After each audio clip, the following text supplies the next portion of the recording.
It's my feel-good breakfast show. All right, welcome back. We are live on your Feel Good Breakfast show on this Monday morning. Now, we're talking about relationships once again on a Monday morning. And in a romantic relationship, partners share the most intimate and vulnerable of moments with each other, which means that a firm bond of trust must be built and maintained. And that's why it can be of the utmost violation when that trust is broken. As they say, broken trust is like a broken mirror. It can't be repaired, but it can be repaired, but it will never be exactly the same again. So we're asking the big question, has your partner ever broken your trust? That's right, and we want to know, how was it repaired and restored? Dr. Eve is joining us this morning to discuss this, and you can call us. Our number is 08391 33728 with your questions or comments. But first, let's hear whether any of our Expresso couples have had their trust broken in a romantic relationship.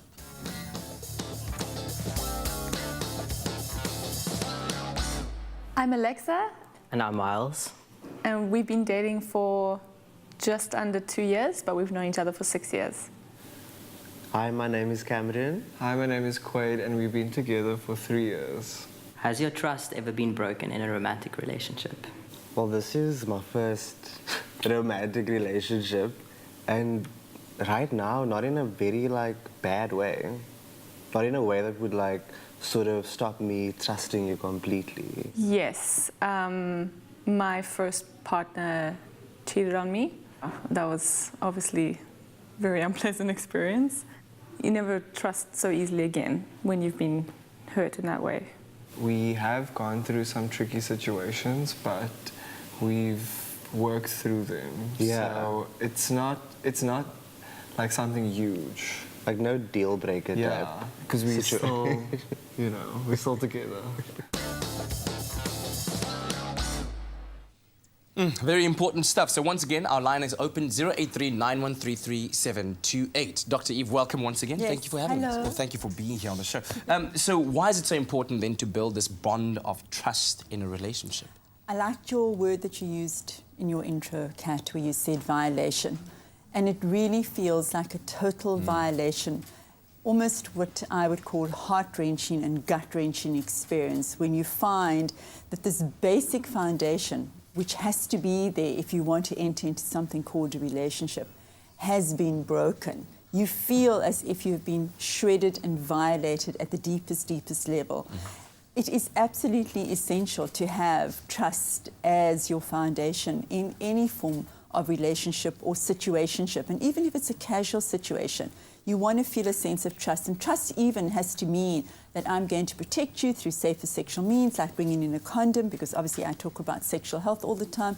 Trust means that I and you are going to sit and have a form of agreement. And even if we don't have a expressed agreement, we know, and we speak about this often, that there is an understanding between couples that there are certain things that are just going to be present once they have a commitment, once they have an agreement around we are now in something which is kind of significant. And that is that there is going to be something called monogamy and fidelity, and there's going to be commitment. So if there's a violation at that basic level, people feel gut-wrenched. Now, if we even look at a situation where it isn't significant and you're just creating an agreement with each other, still there has to be a sense, I feel safe with you, because that's what trust is all about, a sense of safety. If you do not feel safe in a relationship or situation, there's no way that you're going to feel okay with this person.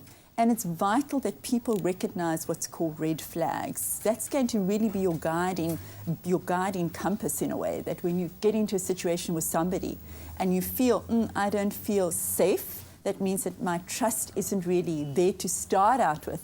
You shouldn't be getting into those relationships. You've got to respect those red flags, because it's going to be incredibly difficult from there, from this basic sense of dis-ease that you have with somebody, to begin to feel, I can trust you. This is the joy of getting into a relationship where you can sit back and think, this is a fresh slate, and I feel I've set my boundaries. We've both discussed the things that are deal breakers, the things that that are important and valuable to us, and therefore I can relax and just be present and enjoy safely this relationship. So trust is absolutely essential. Well, Dr. Eve, let's talk about some of those red flags. I Yeah. mean, we know that infidelity is one of those things that can break trust, but what other subtle to hard, harmful ways can you Great. also break trust? It's a great question, because we only think about infidelity, but there's so many other ways that trust is broken. I think we take for granted some things like honesty, because honesty goes together with trust. So if, for example, somebody says to you, I'm always going to honor you, I'm always going to be nice or be kind to you, and then you find that this person isn't nice or kind to you, that's a violation of your trust as well. Another very big one, equal to infidelity, is that going to be a violence in your relationship, where you trust there's going to be this kindness and there's going to be this safety. And this person who you thought you knew, or there was a red flag somewhere along the line and you felt, I don't really feel that safe, or this person gets particularly angry or even pushy with me or slappy with me. And then there is physical or emotional or sexual violence. That is an incredible violation of trust in a relationship. Another example would be if I have children from somebody else and my partner doesn't treat my children so well.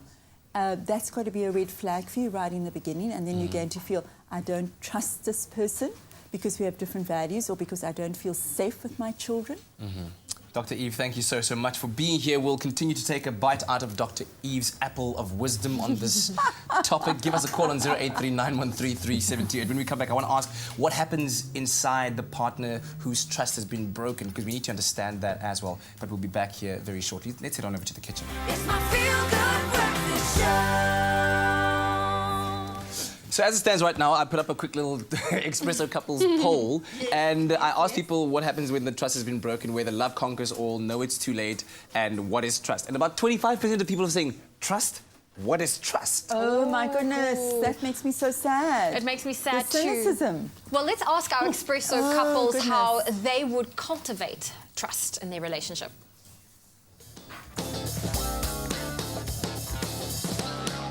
What is the best way to cultivate trust in a relationship? Open communication. Yeah. So talking about your limits, talking about your likes and dislikes, and seeing where all that gathers, Yeah. and then sort of going from that point. I think that if you have good communication, then automatically it allows both partners to kind of open up a bit about your past. It's really important to be able to discuss maybe things that you've struggled with in the past with your partner, and to be able to know that they won't judge you for it. Like with us, for example, it's definitely a situation where actions speak louder than words. So it's like the more you sort of act upon what you say, which like I've been seeing, for example, then trust is definitely got cultivated through that way. I think also knowing that you're not entitled to a person's trust from the get-go. That's something that you have to earn, like respect. And I think it just comes with time and just with openness and honesty. All right, so that's where we stand right now. And I wanted to ask a question to Dr. Eve that we were supposed to ask in the previous segment about what it is that happens to the person whose trust has been broken. What happens inside them? Shattered. Shattered, because your entire sense of I come back to safety is absolutely gone and devastated, and then you can't be present. Now, to be able to trust somebody fully, and we were talking just now about that, Zoe, one has to have good self-confidence and good self-esteem, which means that you have to get into a relationship in an ideal world, feeling I'm good at myself, I'm stable within myself, I've got good mental health, I've got good emotional, sexual health, because the shattering that can happen at any point in a relationship, you have to see it in perspective. If you are really feeling vulnerable and kind of wobbly inside, anything that disturbs your sense of trust, because you may be very vulnerable, is going to shatter you. So you really want to be very confident and question yourself, not personalize things, and say, is this about me or is this about my partner? This happens a lot in my therapy room, where couples really struggle and personalize things. Oh, you're criticizing me. No, I'm not criticizing you. I'm just saying I don't like that this is happening. Or I found you somewhere you weren't accountable, but I was accountable. You just weren't listening to me. If we're very anxious, if we are really insecure within ourselves, it's very difficult to hold trust in a relationship. Now, Dr. Eve, we have a caller on the line. Yes. Good morning. Hi, good morning. Hi, who are we speaking to? Anonymous. You're speaking to Anonymous. Anonymous on the call. Hi. What is your question or comment for Dr. Eve? So the question I have for the doctor is, I'm going through a divorce now at the moment. Look, me and my partner, we're almost 5 years married. Next month would have been 5 years. But we got married and, you know, the idea of our work relationship was totally different. And I never told her about my work because I always noticed it bored her. So I just never told her about my business sense of what I do. And she finds it as I broke trust because I don't want to talk about my business and what I do and those kind of things. And I find that that's not breaking trust. I haven't cheated. I haven't done nothing wrong. Nothing in my business affected my marriage. All right. So this is after nearly 5 years of being married. Next month would have been 5 years, but Anonymous says that he did not exactly disclose the details of the business or the work that he does to his partner, and the partner sees that as a break or a breach of trust. Is Anonymous still on the line with us? I believe so. Anonymous, Yes, I'm still here. Yeah, help me understand this. Why is it that you chose not to tell your partner about some aspect of your business? Yeah. Why did you choose not to tell your partner about this aspect or about your business? Because for the time I know her, she used to always talk about her work, and I listen. But when I talk about my work, it bores her. It bores her. Yes, she never ever finds interest in it because she says my work is something I'm not interested in. It's not interesting. So then when she did find out about it, she accused you and she felt very insulted. Yes, because so-called I did business with some former relationship that she had, and I didn't know because I didn't ask. Okay. All right. It sounds like there wasn't a lot of communication that was going on in this relationship, and two people who really have got very little intimacy and connection. And then it's going to be very easy to feel as if you can't trust me. But there's dishonesty. There's just dishonesty. Yeah, let's just maybe take a quick break so that we can, you know, mellow on this a little bit. When we come back, maybe just touch on this topic again. Sure. And once again, thank you, Anonymous, for sharing your story with us. We really do appreciate it. And our lines do remain open, 083 9133 728. And then after the break, we'll also spend some time in the kitchen. We're going to make a creamy salad dressing, so don't go anywhere. We'll see you in just a few. Only you can make my day. It's my feel-good breakfast show. Yes, here we are again, Monday morning, live, large and in charge in the Republic of Feel Good, baby. Although this morning we are talking about a rather touchy subject, that of trust in a relationship. And before we continue our conversation with Dr. Eve, let's quickly link up with our Expresso couples again. We asked them, how should you approach your partner when you have broken their trust?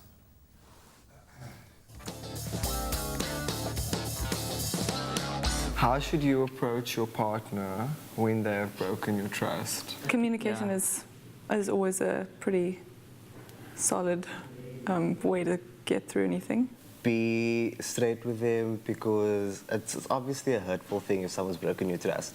So I would definitely say, like, approach the situation head on and be completely honest. I think it's also just important to note maybe that people deal with things in such different ways. Like some people are completely non-confrontational, and just because they're not, you know, just because you're not directly confronting your partner about it immediately doesn't necessarily mean that you aren't noticing or that you don't care about the situation. Maybe it's self-preservation, you know. So I think it really depends from person to person, like how you handle it.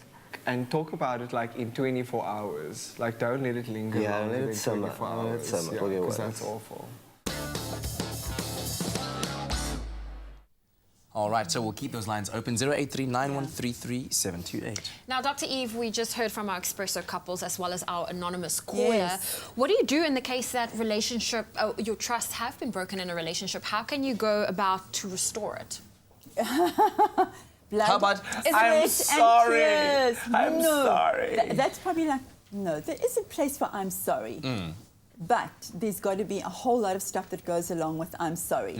The first thing is totally taking responsibility for it. Not just I'm sorry and we're done and let's sweep it under the carpet. People are deeply offended by that.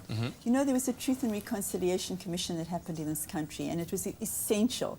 And it is the most important thing in a relationship to have that as well, to sit down face to face with a partner and to say the truth and to have this absolute reconciliation process that you go through as a couple.